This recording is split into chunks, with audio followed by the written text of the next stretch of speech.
everybody, Marcus C. Williams here in front of the White House. And here we are in our capital, Washington, D.C., with so much stuff going on around us. As you can hear, it is a large, revelrous commotion. And here's what we've got going on in our country. It seems very similar to the noise here. There's noise all across our country and all across our nation right now. But you know what is the most serious issue that's facing us out of all of the different disparate voices?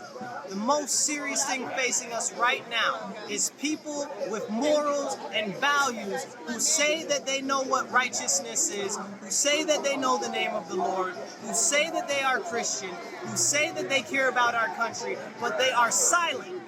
They are silent, they do not speak up, they do not stand up, they do not stand up for our morals and virtues of Christianity.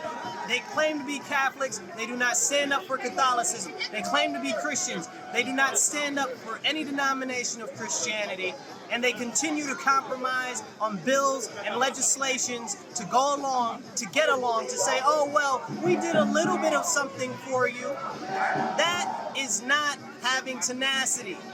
That is sacrificing your values and your morals to give the appearance that you are doing something. You are cooperating with these individuals who are committing disingenuous policy acts against the American people. That is bad. You know the positions that they are putting forth are unjust. You know many of the stuff that they are doing are unconstitutional. But you're like, well, let me give them a little bit so I can get a little bit. Unacceptable. Don't give them an inch. If everything needs to be stalled, everything needs to be stalled. Because the more that you give them, the more that they get away with.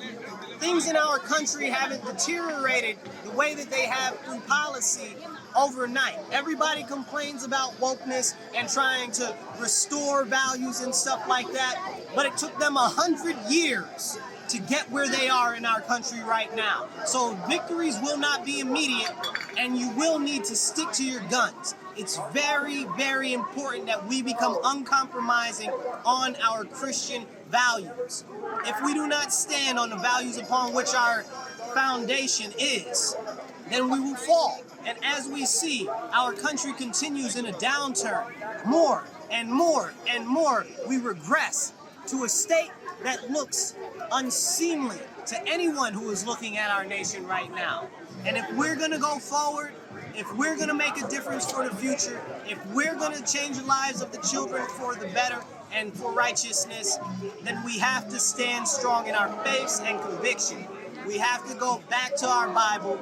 We have to go back to the Lord's Word. We have to go back to the practices that our nation was founded upon. It's very, very important that we become uncompromising on our values and on our virtues.